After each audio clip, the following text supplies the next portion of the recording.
Bienvenidos a esta clase en donde vamos a ver adolescentes viviendo en la era digital.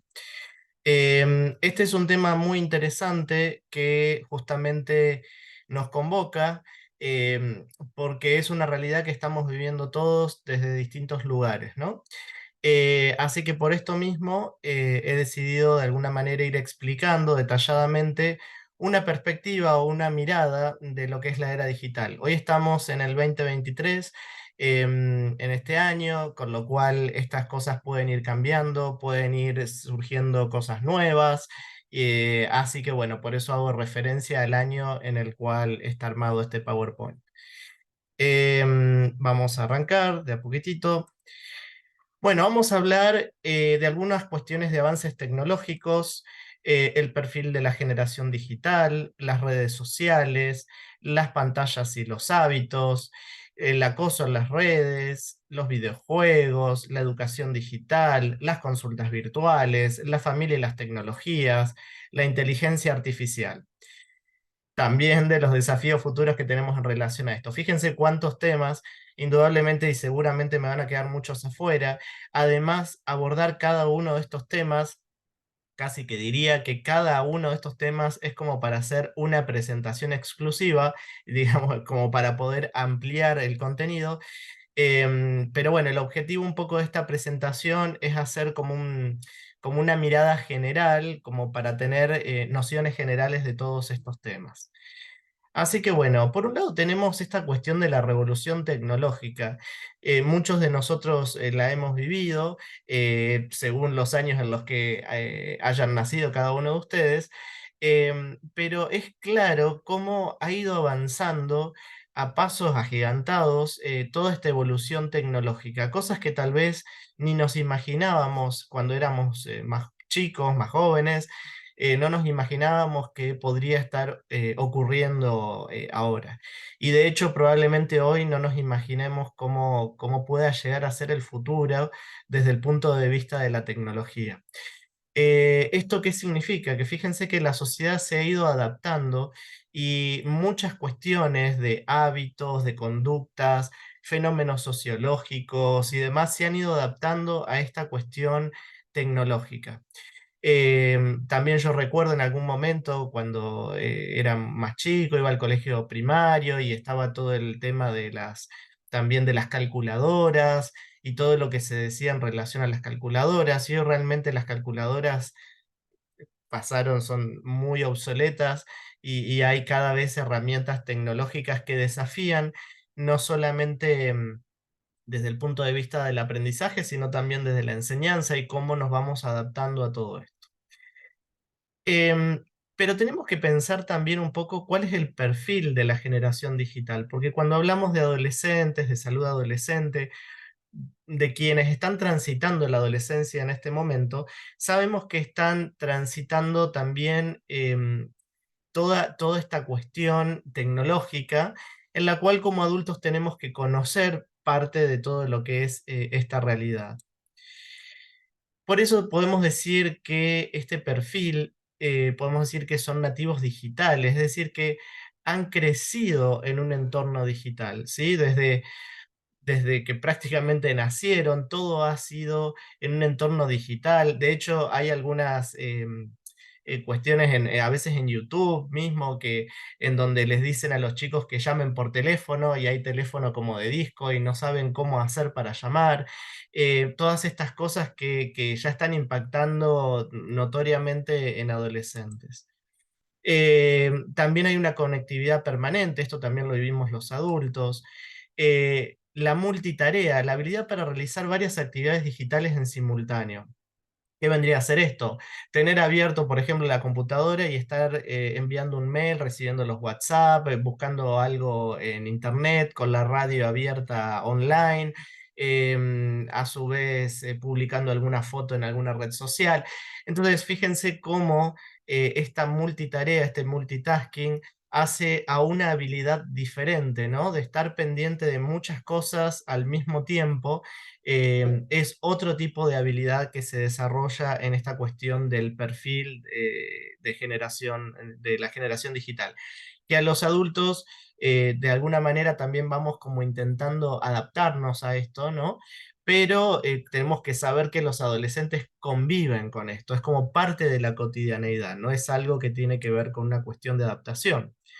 También tenemos el consumo de contenido online, ¿no? La predilección por los videojuegos, el streaming, las redes sociales, la comunicación instantánea, la dependencia de aplicaciones de mensajería instantánea. Y esto también nos pasa a los adultos, esta necesidad de esta cuestión de época, de todo ya, de necesito la resolución en estos momentos, la ansiedad porque contesten un determinado mensaje, ¿no? Por algún tipo de sistema de mensajería, esta ansiedad por lo vio, no lo vio, me contestó.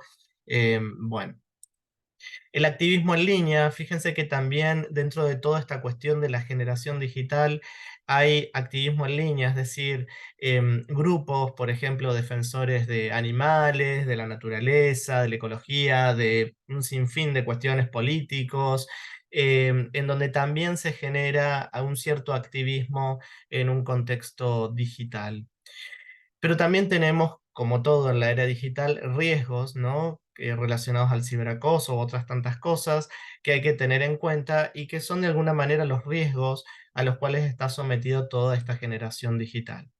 Pero también es una posibilidad educativa porque realmente toda la tecnología ha ampliado el acceso al conocimiento a práctica a todo el mundo, digamos, sea donde esté, o donde pueda haber algún tipo de conectividad.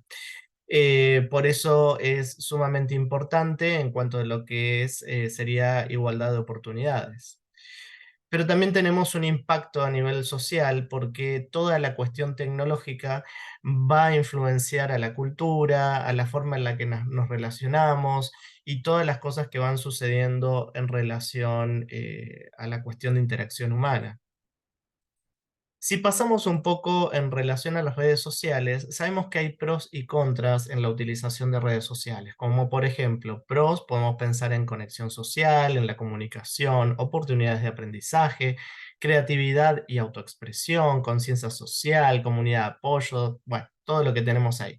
También es muy útil, y cuando lo pensamos en forma de pros, por ejemplo, para algunos adolescentes que tienen dificultades de sociabilización, y cuántas veces nos habremos encontrado muchos de nosotros con adolescentes que tienen noviazgos virtuales, que tal vez tienen dificultades para la sociabilización en el mundo físico, pero en el mundo virtual tienen como mejores vínculos y de alguna manera los conecta y también de alguna manera sienten cierta contención, incluso por pares que tal vez en el mundo físico no la tienen.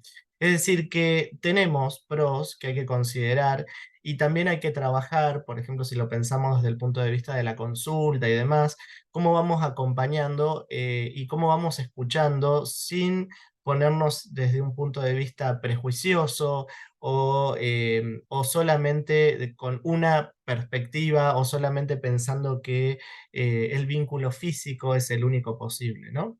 Pero también la utilización de redes tiene sus contras, que las conocemos, como adicción, ciberacoso, las cuestiones de la invasión a la privacidad, la comparación social, ¿no? Estas cuestiones de imágenes, ¿no? Que empiezan a aparecer, los cuerpos perfectos, bueno, la falta de interacción física, tiene un montón de otras cosas en contra que tenemos que ir balanceando contra los pros y los contras. Esto que si bien está en un cuadro, es muy útil como para ir conversándolo con adolescentes, por ejemplo, en el consultorio, a veces incluso se puede hacer si es en un taller, como por ejemplo en alguna actividad, algún ejercicio, algo como para trabajar con ellos, o bien para ayudarlos a pensar. De hecho, también cuando se va haciendo la anamnesis, cuando se va conversando en la consulta, sin necesidad de ir puntualmente a esto, uno puede ir referenciándose en cuanto a los pros y los contras mediante preguntas que uno pueda ir como profesional balanceando, ¿no? Esta cuestión de pros y contras y haciéndole notar, bueno, el manejo y cómo pueden protegerse sobre situaciones que puedan llegar a ser algún potencial riesgo. Este estudio, por ejemplo, es un estudio para evaluar, digamos, fueron trabajos que de alguna manera evaluaron los potenciales riesgos que había en relación a la utilización de redes sociales, ¿no? Así que el objetivo fue evaluar estudios centrados en los riesgos relacionados con el uso de las redes sociales e identificar indicios de problemas crecientes y ofrecer recomendaciones preventivas. En este trabajo se habían encontrado 68 informes, de los cuales 19 trataban de la depresión, 15 con cuestiones de la dieta, de la alimentación, y otros 15 con otros problemas psicológicos. O sea que fíjense que como que la centralidad estaba focalizado en todo lo que tiene que ver con la depresión y la alimentación, ¿no? Son como parte de los focos. Si bien habían otros estudios también, ¿no? Pero cuando hablamos en relación a límites con el uso del celular, pensamos esto en función de los riesgos que puede haber o existir y puntualmente cuando lo pensamos desde el punto de vista de las redes sociales, como por ejemplo el ciberbullying, ¿sí? Este acoso, digamos, a través de redes, el grooming, ¿no? Cuando algún adulto se hace pasar, por ejemplo, por un menor de edad y mediante eso conversa con otro menor de edad con distintos fines u objetivos que generalmente son maliciosos. El sexting, ¿sí? Que sería como el sexo virtual, la extorsión de información personal, porque ¿qué pasa? También pueden haber situaciones de amenaza en donde alguna persona le dice, bueno, si vos haces esto, publicás o no publicas tal cosa, o si te comportás de determinada manera, yo puedo publicar esta información personal tuya y difundirla por las redes. Con lo cual atenta con todo lo que tiene que ver con la privacidad. La suplantación de identidad, hacerse pasar por otra persona, el phishing, ¿sí? Esto de estar ahí atentos de captar contraseñas o cosas que de alguna manera puedan ingresar e invadir, digamos, bueno, cuestiones, correos electrónicos o cuestiones más personales, las noticias falsas. También la ausencia familiar en el sentido de la contención y el acompañamiento, ¿no? Porque a veces en esta cuestión de límites y de riesgos de la Internet surge también esta cuestión importante de la familia como soporte, como de acompañamiento y de educación, como para mostrar que hay otras cosas que se pueden hacer más allá del acceso a la conectividad online. El exceso de la utilización de las pantallas y vivir una falsa identidad, es decir, justamente em, crear de una persona, ¿sí? O la persona que sea usuaria, crearse una identidad que incluso hasta se lo puede terminar creyendo, ¿sí? Porque es una identidad falsa en la cual se hace pasar por una persona que tal vez no existe, o una identidad con algún objetivo, como tener admiradores, como tener personas que lo sigan, o simplemente con el objetivo de tener algún tipo de interacción, de popularidad o de alguna otra cosa. Y algo muy importante que surge en relación a todo esto y tiene que ver con el miedo a perderse algo, the fear of missing out, que se le dice. ¿Qué es este miedo? Y bueno, justamente esta conectividad excesiva hace, y nos pasa justamente a todos, que llega un punto en el cual si no chequeamos el celular, si no miramos la mensajería, si no miramos si tenemos algún email o algo, sentimos como que posiblemente nos estamos perdiendo de algo, como que algo pueda llegar a estar pasando y no nos estamos enterando, ¿no? Porque así como tenemos la realidad física, tenemos una realidad virtual. Y cuando pensamos en eso, fíjense que si esto nos pasa a los adultos y lo sentimos los adultos, imagínense cómo se siente desde personas adolescentes que están inmersas en este mundo digital y en donde todo esto es parte de esta cotidianeidad, ¿no? Entonces, acá es donde tenemos que empezar a moderar y repensar nuestras opiniones, nuestras cosas sobre lo que decimos, ¿no? Porque muchas personas dicen, bueno, no podés usar la tecnología o no, o hacen límite y demás, pero fíjense que estamos conversando con nativos digitales. Entonces, sin dudas vamos a tener que empezar a adaptar muchas cuestiones de los límites y de cómo se va a gestionar el uso del tiempo para la utilización de los celulares o del Internet, por ejemplo. Por otro lado, tenemos a los influencers. Este es un punto aparte y realmente esto es muy extenso, como bien les decía al inicio de la presentación, pero los influencers suelen tener seguidores comprometidos y fieles, ¿no?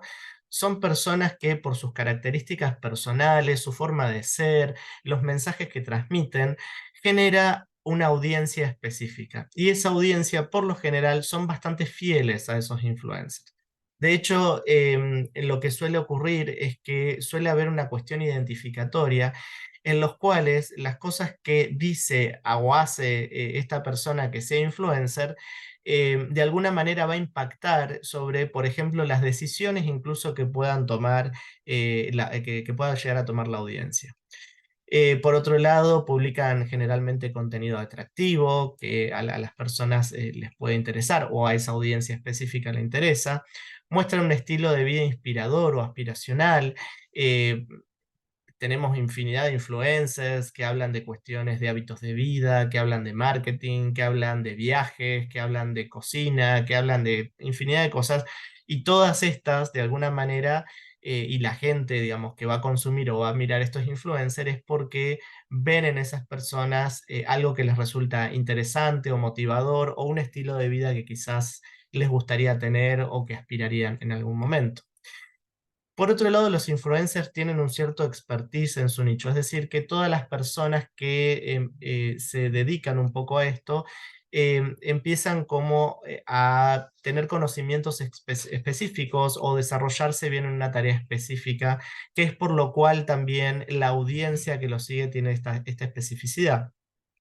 Además, suele estar la característica de una interacción activa, es decir, no es solo hablar por una red social o comunicarse, sino que hay una interacción, hay un feedback, hay respuestas, hay una cuestión más de comunidad que hace más fuerte y consolida más este vínculo de la audiencia con los influencers. Pero además están en múltiples plataformas, con lo cual muchas personas es fácil seguirlas, digamos, en distintos medios, porque el objetivo justamente es contactarse o estar en contacto con la audiencia y las audiencias pueden variar según las distintas plataformas de redes. Pero además, todos los influencers tienen un contenido que está sumamente planificado y pensado en función de objetivos precisos, que estos objetivos pueden ser de distinta índole, sobre todo cuando pensamos en influencers de gran alcance, suelen ser objetivos netamente económicos, pero también hay otros objetivos que pueden ser educacionales o pueden ser bueno, de otros tipos, de otro estilo también. Acá, por ejemplo, tenemos un influencer que la quise traer porque es parte de lo que circula en Internet, ¿no? Como vemos, muchos influencers con contenidos interesantes, con contenidos educativos, con, digamos, personas que realmente pueden llegar a ser ejemplos para muchos adolescentes, también nos encontramos con personajes, con personas que transmiten distinto tipo de cosas que pueden de alguna manera generar ciertos desajustes o ciertas cosas a reflexionar y a pensar con adolescentes. Por ejemplo, Eugenia Cuni es una youtuber, si ustedes se fijan, es una influencer, tiene más de 2 millones de suscriptores, montones de videos, y claramente ella tiene un trastorno de la conducta alimentaria, un trastorno de la conducta alimentaria en la cual ella se manifiesta infantilizada, ¿sí? A pesar de que tiene 29 años a estos momentos aproximadamente, y esta conducta infantilizada, sostenida además por su familia o por su madre, que además aparece en los videos y sostiene esta conducta, ¿no? De hecho, hay videos de ella en donde se saca fotos con adolescentes y de alguna manera tiene cierta cuestión de esta influencer entre adolescentes. Acá un punto interesante como para compartir es que ella, digamos, lo que dice es que no habla y no admite además tener un trastorno de la conducta alimentaria y supuestamente no habla de ese tema, habla de otros temas variados. Sin embargo, en todos sus videos siempre muestra su cuerpo, siempre hay como ciertos mensajes subliminales, ciertas cuestiones em, digamos, bueno, importante, que de alguna manera ella toma, digamos, esos medios para sostenerse ella, ¿no? Personalmente. Pero sin embargo, todo esto alcanza, digamos, a muchos adolescentes. Entonces, bueno, este es un ejemplo, ahí tienen un informe, hay varios informes en relación a ella y análisis muy interesantes como para, bueno, desarrollar un poco más esta cuestión fenomenológica. Por otro lado, tenemos las cuestiones de neuromarketing. Esto pensado a cómo los influencers, mediante su, digamos, su proyección con la audiencia, cómo esta proyección que ellos tienen puede influenciar, por ejemplo, a los propios adolescentes o personas jóvenes para comprar productos, para adquirir servicios. Y claramente en este estudio que se lo demuestra, dice que prestan más atención e intensidad emocional, ¿sí?, al atractivo de los influencers en comparación con los adultos. Es decir, que los adolescentes y los jóvenes son mucho más sensibles a la opinión de los influencers sobre, por ejemplo, adquirir un producto o marcas específicas o cuestiones, que lo que le pueda llegar a decir un adulto que para ellos no son significativos, ¿sí? No representan un conocimiento específico o algo, pero sí se valen de lo que dicen los influencers. Fíjense qué importante es, por esto todo lo que es industria y todo lo que es marketing y todo eso, generalmente apuestan mucho con los influencers haciendo intercambios y cosas a través de ellos, ¿no? Todo lo que es la parte de marketing. También llegamos a lo que tiene que ver con las pantallas y los hábitos. Bien, hábitos que son muy importantes. Desde la escolaridad podemos pensar, a ver, cómo las pantallas de alguna manera o las tecnologías se incluyen en esta escolaridad, esto lo vivimos en la pandemia, pero también cómo las pantallas de alguna manera excluyen los hábitos de estudio, ¿no? Y todas estas cosas. Así que fíjense que es un poco, bueno, todo esto que venimos hablando son grandes temas y cada tema realmente es para hablar puntualmente, porque hablar de escolaridad, hábitos y pantalla, uf, es como hablar, se puede conversar un montón. Por otro lado, actividades extraescolares, ¿no? Y sobre todo cuando hay exceso de pantallas, ¿qué ha pasado con todas las otras cosas? Con estudios, con idiomas, con aprender un instrumento, con hobbies y pasatiempos, la actividad física y el movimiento. ¿Por qué? Porque se genera mucha más inactividad física, salvo algunas personas que tienen algunas aplicaciones de actividad física o que intentan de alguna manera fomentar el movimiento, las alteraciones y la perturbación del sueño, ¿sí?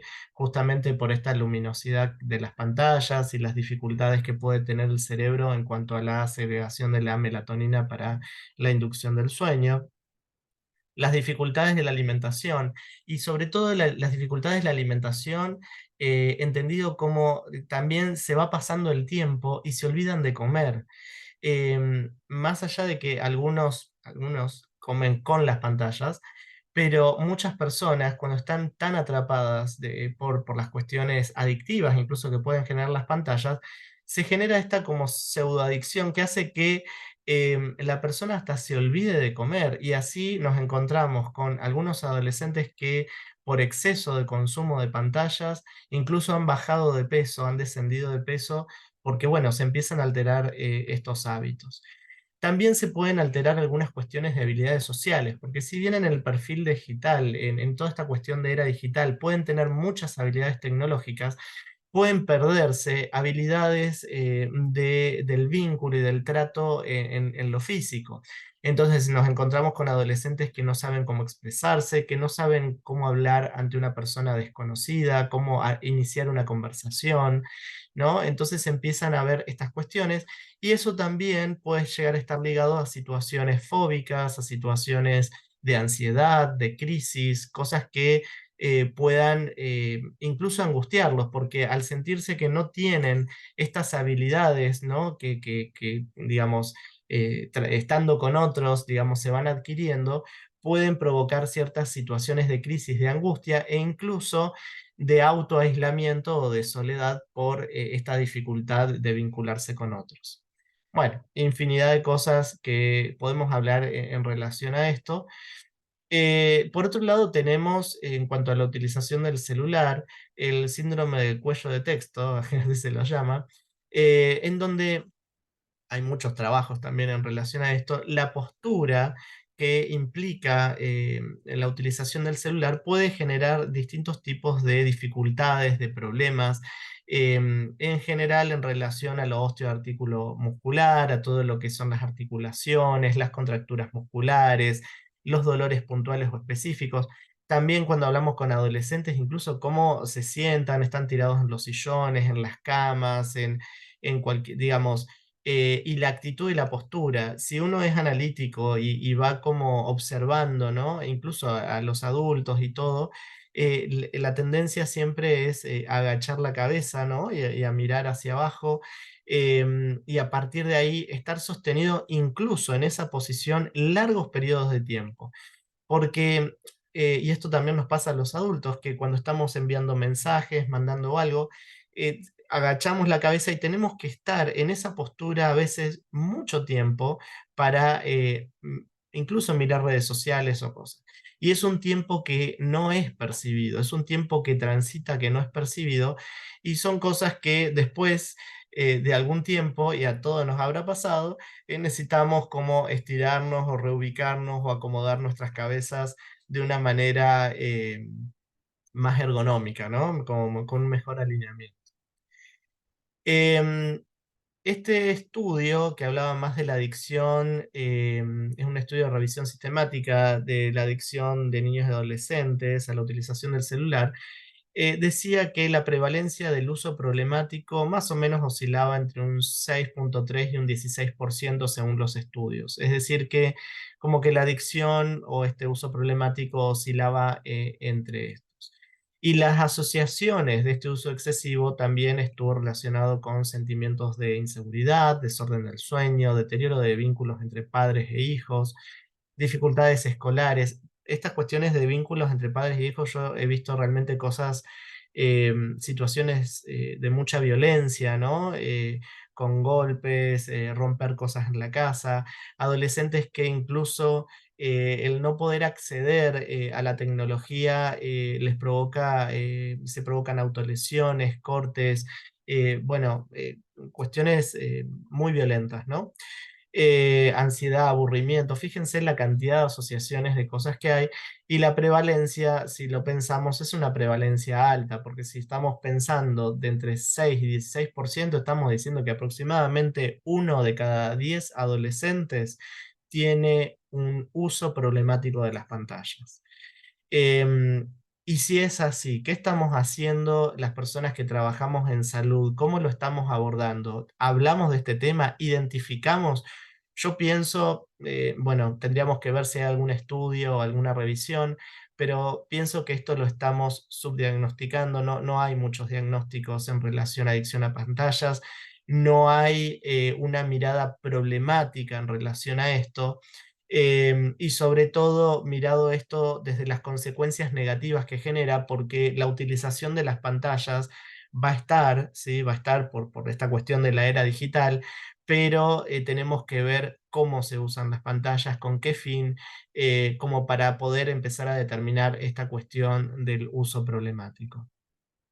Este es otro estudio en relación a la utilización de telecomunicaciones y el sueño en adolescencia, ¿no? También esto con el exceso de las pantallas. Y en el resultado de este estudio se identificó que la frecuencia de llamadas telefónicas inalámbricas, la dependencia del teléfono móvil y el uso de tablets se relacionaron con un aumento de los problemas subjetivos y objetivos del sueño en adolescentes.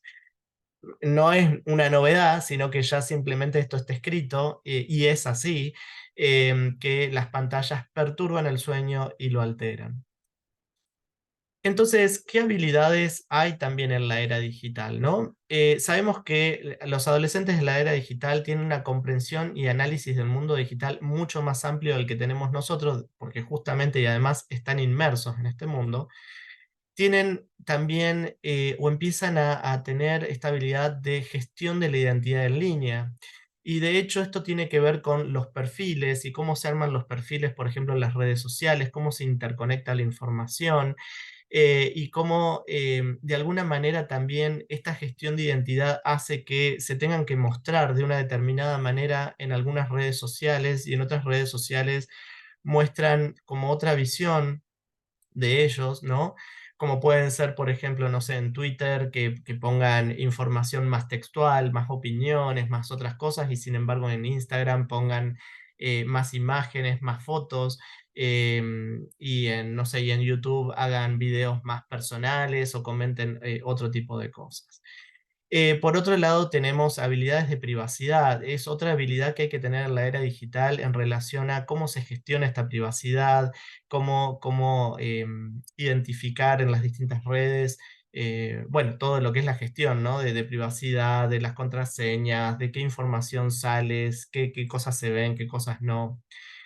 Por otro lado, el pensamiento crítico. Sabemos que circula mucha información, es un exceso de información y este exceso, esta infodemia, ¿no? que se crea con la información, poder tener cierta criticidad en relación a quién lo transmite, dónde sale, qué información lleva, es real, no es real, pone en cuestión muchas de estas cosas que si uno no es crítico y no tiene, digamos, como el suficiente conocimiento o la habilidad para buscar ese conocimiento e identificar si este mensaje, digamos, qué tan criterioso pueda llegar a ser, qué tan válido pueda ser, puede generar en algunas personas, digamos, creencias que pueden ser erróneas o que no sean las adecuadas. Las cuestiones de ciberseguridad, hay que aprender muchas de estas cosas en el ámbito digital. La habilidad también de la comunicación digital, aprender a utilizar las plataformas, la gestión del tiempo en línea, porque en algún momento, como decíamos, en relación a los hábitos, hay que hacer actividad física, hay que alimentarse, hay que descansar. Entonces, aprender a utilizar y a gestionar el tiempo en línea es una habilidad también que hay que desarrollar dentro de la era digital. Las resoluciones de problemas tecnológicos, porque justamente estando en línea van a empezar a aparecer un montón de circunstancias y de problemas a resolver y de alguna manera invita a la persona también a capacitarse y empezar a aprender a cómo resuelvo esto, cómo hago esto, cómo hago un diseño de una imagen, cómo resuelvo algo en Excel, cómo paso un documento a PDF, ¿no? Algo, cosas sencillas, pero son cosas que pueden ocurrir en la cotidianidad. También una alfabetización mediática, es decir, que em, los medios de comunicación, los influencers, todos pueden de alguna manera ir influenciando a la audiencia e ir aprendiendo en relación a esto. Em, Habilidades de comunicación por redes sociales, adaptabilidad tecnológica, trabajos colaborativos en línea son otras de las tantas cosas, ¿no? que se empiezan a desarrollar ahora.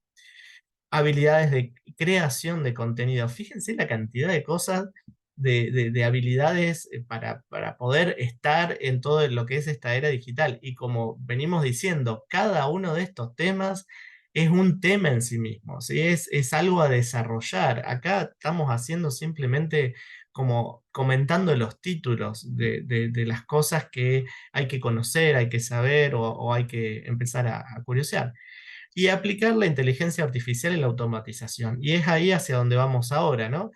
Em, ya tenemos que empezar a conocer, o quienes no saben, cómo se utiliza la inteligencia artificial, qué habilidades, qué cosas trae, ahora vamos a hablar un poquito más, y todos los procesos de automatización, porque los procesos de automatización nos ayudan a la gestión del tiempo, a cosas que, mensajes en automático, cosas, plantillas, modelos, cosas prediseñadas, que ayudan a hacer más práctica nuestra cotidianeidad o las cosas que tengamos que realizar. Y también, desde luego, un pensamiento crítico digital es sumamente importante. Bueno, acoso en las redes, otro tema dentro de la era digital.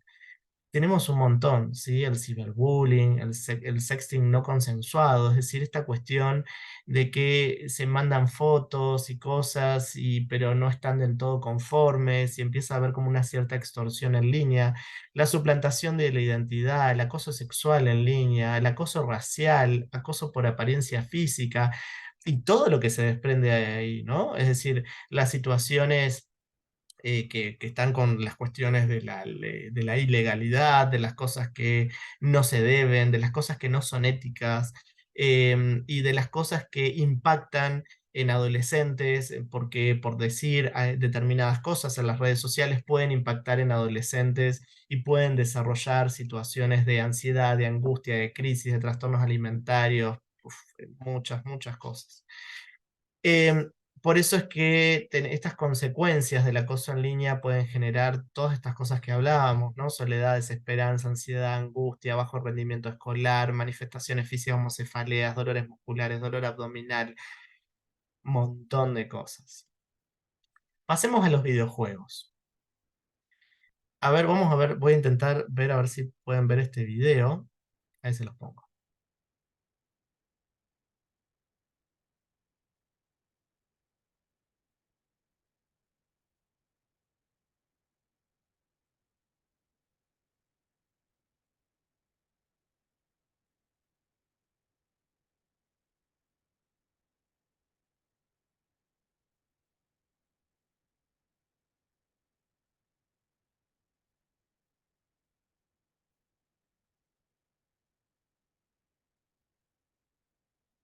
Bien, fíjense este video cómo de alguna manera este chico está en línea todo el tiempo y la vida sigue y transita y continúa y ni se dio cuenta, ¿no?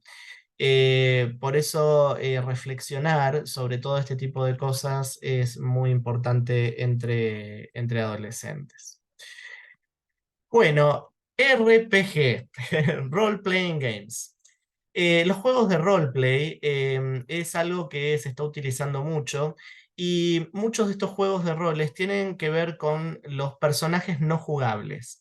¿Qué son los personajes no jugables? Resulta que en muchos videojuegos, si bien el adolescente cuando está, al adolescente o adulto incluso, ¿no? Cuando está con los juegos, ellos tienen como un modelo, digamos, de su personaje, el cual ellos representan el juego en línea, pero juegan con otro personaje. Ese otro personaje, que es el personaje que maneja de alguna manera el propio videojuego, ¿sí? Que es propiedad del propio videojuego, es ese personaje no jugable, ¿sí?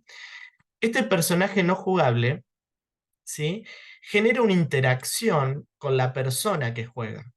Y de esa manera se genera una interrelación, se empieza a tejer una trama social entre la cuestión en línea, virtual, artificial, y la persona física que está jugando en este mundo digital. Entonces, acá se genera como un trasfondo social porque hay un intercambio. Este intercambio podrá ser violento, podrá ser infinidad de situaciones, pero se genera un intercambio. Entonces, acá tenemos que pensar que hay juegos con personajes no jugables que tienen determinados perfiles y determinadas conductas o formas en las cuales se manejan estos personajes no jugables. Y es interesante para hablarlo con los adolescentes porque también hace a la interacción del vínculo social con ellos en el contexto de juegos en línea. Pero también esto les sirve a muchos como para escapar de la realidad. ¿Sí? La idea de un mundo abierto favorece este tipo de libertad, sobre todo la que construyen los juegos de rol, donde los jugadores pueden hacer lo que se les ocurra. Porque en estos contextos son contextos irreales, contextos de fantasía, contextos que los ayudan justamente a escapar de la realidad. Entonces, de hecho, muchos adolescentes utilizan los juegos o los juegos con personajes no jugables para escapar y salir de cosas que a ellos les están pasando y depositan ahí, en esta cuestión de objeto como juego, ¿no? Muchas de las cosas y de los deseos o de las cuestiones que les puedan estar pasando, así como otros adolescentes utilizan otro tipo de cuestiones adictivas en adolescentes puede ser utilizado como reemplazante los videojuegos y adquirir, digamos, bueno, este tipo de vínculo que lo sostiene.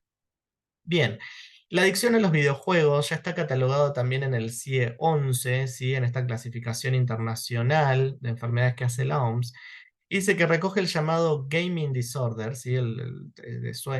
Desorden por la utilización de los juegos, y lo relaciona un poco como a la ludopatía, porque comparte como ciertas características, ¿sí?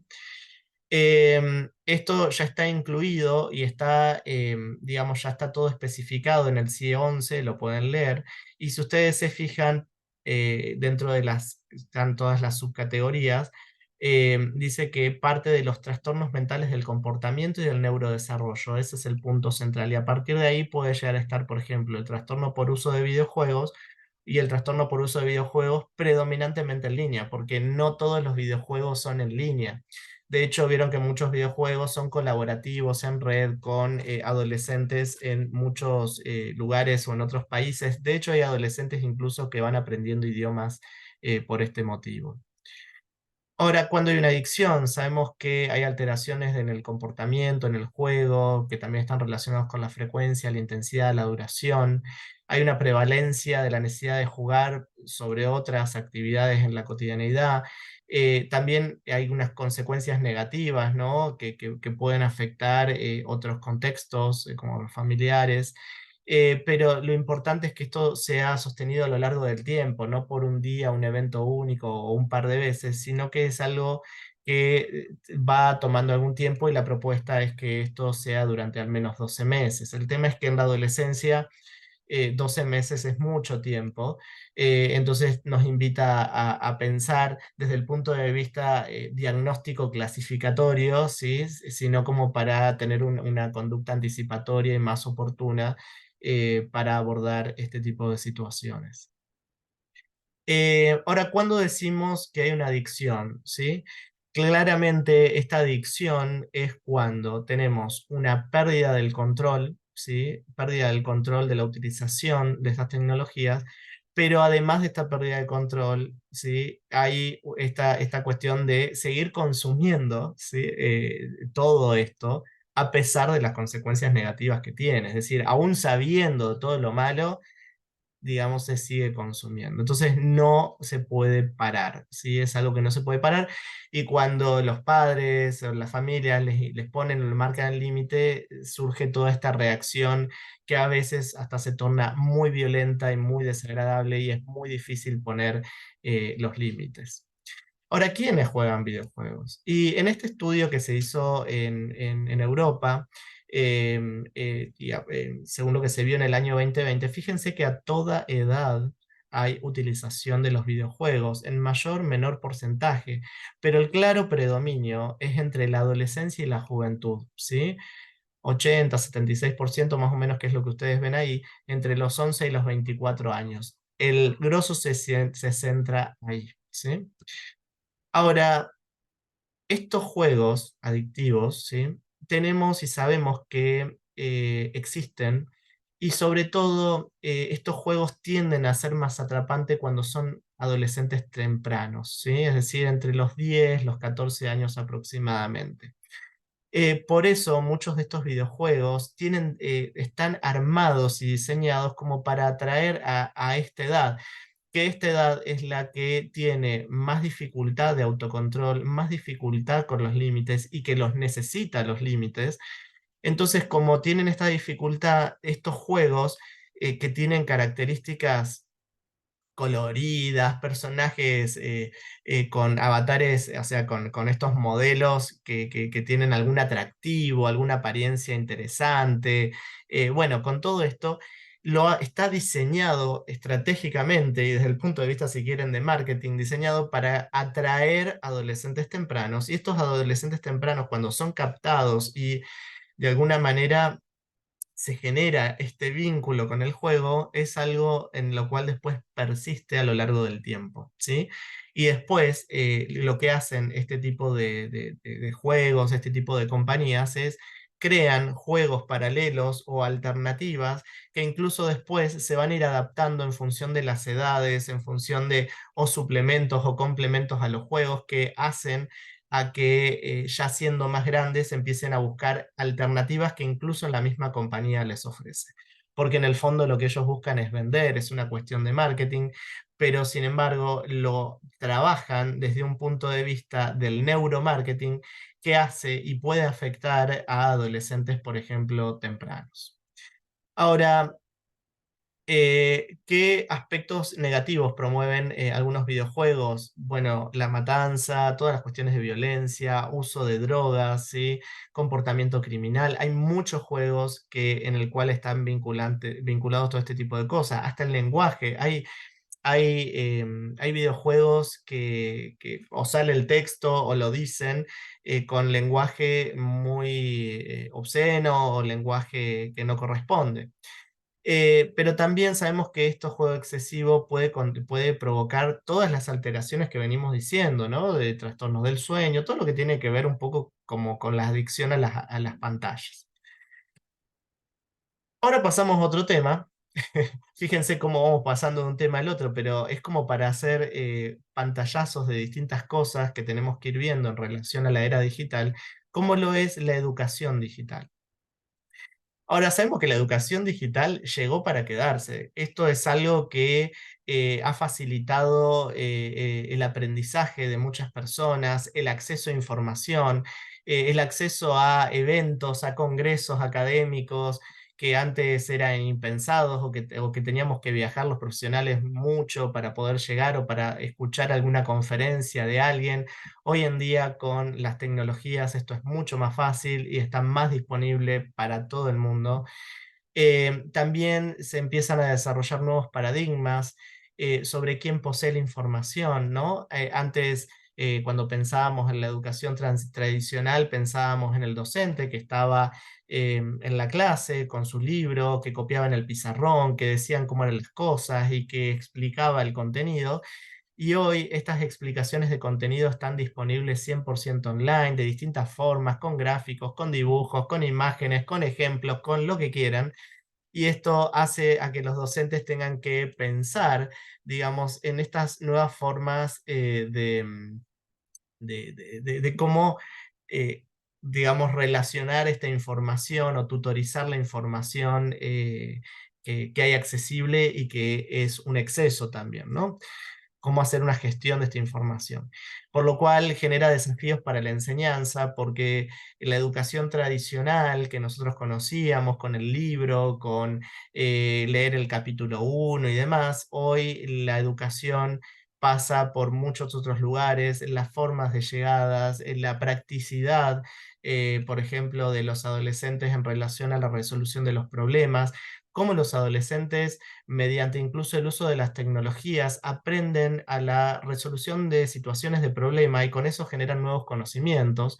Y esto me refiero con que el adulto tradicional muchas veces seguía, bueno, quizás hay personas que ya están más adaptadas al mundo digital, pero sí seguían una sistematización de cosas para lograr resolver un problema, ¿no?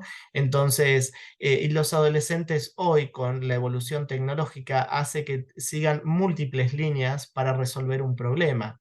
Eso hace a que cuando tienen una situación de problema la buscan por YouTube, la buscan por Google, la buscan por Internet, le preguntan a alguien por WhatsApp y seguramente obtengan distintos tipos de informaciones y todo eso ellos lo tienen que integrar y a partir de ahí pensar una resolución posible. Fíjense que son habilidades diferentes para la resolución de problemas y esta resolución de problemas trae consigo un aprendizaje de justamente cómo resolver eso. Entonces son nuevos paradigmas, son nuevas formas de desafío de enseñanza en donde incluso cuando yo estudiaba en la universidad y demás, teníamos un libro o un libro de referencia donde estaba toda la información y después teníamos libros satélites o digamos que podían de alguna manera complementar a ese libro. Hoy realmente eso o esa idea ha quedado un poco obsoleta, si bien uno puede tener guías, ¿no? Pero cada vez salen nuevas guías, nuevos documentos, cosas que se actualizan que pierden, digamos, validez con el tiempo. Entonces, es ahí donde está todo este desafío de la enseñanza. Y esto trae también a nuevas habilidades de aprendizaje porque hay que aprender a manejarse en estos entornos y hay que aprender a buscar, hay que aprender a tener una información veraz y certera y a poder tener todo este tipo de criterios. Fíjense el gran desafío y cada vez surgen más cosas y la tecnología avanza tan rápido que hace que los adultos tengamos que estar ayornándonos todo el tiempo para intentar alcanzar esta rapidez de velocidad que indudablemente no llegamos y lo vemos en los sistemas educativos que claramente en muchos casos son muy obsoletos y si bien muchos docentes hacen el mejor esfuerzo para poder estar un poco a tono, aún así cuesta y es muy complicado. Consultas virtuales es otra de las cuestiones que viene acá en la era digital y la Organización Mundial de la Salud empieza a publicar estas primeras directrices hacia el año 2019 sobre cómo desarrollar, por ejemplo, las consultas virtuales. Esto es algo que tuvo mucho auge en la pandemia con las cuestiones de encierro y que había que estar en las casas, entonces como que la posibilidad o la forma más accesible de acceder a veces con profesionales de la salud tenía justamente que ver con el acceso con las consultas virtuales. Pero para esto la OMS también dice que más allá de la consulta virtual en sí misma, hacía en este documento toda una planificación de cómo deberían ser esas consultas virtuales. Es decir, ¿por qué la planificación? Porque no es solamente decir yo hago consultas virtuales, sino tener muy claro los objetivos, por qué, los para qué, qué tipo de resolución puedo brindar por este medio, las distintas variables que pueden hacer situaciones de potenciales riesgos, cómo voy a dar una solución a todo eso, qué pasa si en la consulta virtual suceden cosas que son muy importantes, cómo se da esa respuesta, cuáles son las limitaciones y cuál es la regulación legal en relación a la consulta virtual, la privacidad, la confidencialidad y todo esto. Fíjense que realizar consultas virtuales implica que el profesional a cargo de todo esto se tenga que capacitar y tenga que estar a tono y no es simplemente poner una cámara y un micrófono y hablar, porque después en la consulta virtual pueden suceder muchas cosas, entonces tiene que tener las habilidades, las destrezas suficientes como para llevar todo esto adelante. Por eso es importante la planificación previa. Las consultas virtuales, desde luego, y como todo, tiene pros y contras, pros como la accesibilidad, la comodidad, el bajo costo, la confidencialidad, bueno, muchas de todas estas cosas, pero tiene también sus contras. Las limitaciones tecnológicas, hay gente que les cuesta acceder, que no saben que limitaciones de conectividad, de la privacidad, porque a veces están adolescentes hablando en sus casas y están los padres escuchando atrás de la puerta. Me ha pasado, digamos, estas cosas así desigualdades con el acceso, la falta de interacción física, ¿no? Y sobre todo quienes somos médicos, esto de en algún momento revisar, por ejemplo, pesar, medir, escuchar los pulmones, y es que, según obviamente el motivo de consulta, pero es algo que es importante y esta es una barrera y son interpretaciones que hay que hacer virtuales que hay que tener mucho cuidado también. Por otro lado, tenemos a la familia y a las tecnologías. Hay un impacto social en relación a las familias y el uso de las tecnologías, pero básicamente, y esto también está publicado acá, se marca la importancia de la actualización y de aprender. Es decir, si vamos a trabajar con adolescentes, si vamos a estar con adolescentes, si somos padres, madres, si somos profesionales, tenemos que conocer de tecnologías porque ellos están en un mundo digital y nosotros no podemos no conocer en dónde están, qué hacen, cómo se comunican, los pros, los contras, si tenemos que saber de todo este tipo de cosas. Así que no hay excusas, por lo menos si queremos acompañar a los adolescentes, queremos tutorizar, queremos guiar, queremos saber poner el límite del hasta dónde, porque a veces también uno se encuentra con ciertos límites que ponen las familias que denotan o marcan la falta de comprensión de todo lo que tiene que ver con la era digital. Entonces, por eso es que hay que aprender e instruirse mucho. Hay que tener familiarmente una comunicación abierta, hablar de los usos de la tecnología dentro de la familia, fomentar el cuidado familiar también sin tecnologías y hacer otras cosas, actividades recreativas, un encuentro de familia, algún juego de mesa, alguna cosa que pueda llegar a unir a la familia en otras cuestiones. Límites y condiciones de uso, establecer pautas de orden y de convivencia en el marco familiar, la prevención del ciberacoso, hablar de todas estas cosas en la familia también, de cuidar, digamos, qué información se brinda, de cuidar qué fotografías se suben a las redes sociales o que se comparten. Fomentar también el uso positivo de las tecnologías, porque hay muchas cosas, digamos, medios por los cuales se pueden hacer cosas, aplicaciones para hacer ejercicio, digamos, hay cosas que realmente son sumamente útiles, aplicaciones para aprender idiomas, bueno, muchas cosas, ¿no? Fomentar el equilibrio también con otras actividades, con actividades de recreación, de tiempo libre, que desarrollen otro tipo de habilidades de comunicación, habilidades artísticas, en fin. Apoyo profesional, desde luego, ante dificultades. Inteligencia artificial, esto es como las cosas más novedosas que van surgiendo. Tenemos un montón de herramientas de inteligencia artificial, cada vez salen más, son montones realmente, y cada una viene a resolver distintas cosas a nivel textual, a nivel de imágenes, a nivel de armado de PowerPoint, a nivel de gráficos, a nivel de, no sé, de producción de voz, efectos de sonido, lo que quieran. Así que esto es algo que vino para quedarse también y que está avanzando a pasos agigantados. Yo en lo personal estoy intentando aprender a utilizar algunas, pero es como que me supera porque realmente salen cada vez más cosas y más cosas y más cosas. Pero bueno, por lo menos saber de qué se trata, qué cosas realiza la inteligencia artificial, cuáles son los potenciales usos y en qué cosas nos puede ayudar justamente para la gestión del tiempo, porque otra de las cosas que nos pasa es que eh, el tiempo es muy breve y realmente son tantas las cosas a veces que hay que hacer que la inteligencia artificial puede ayudarnos a cortar ciertos tiempos.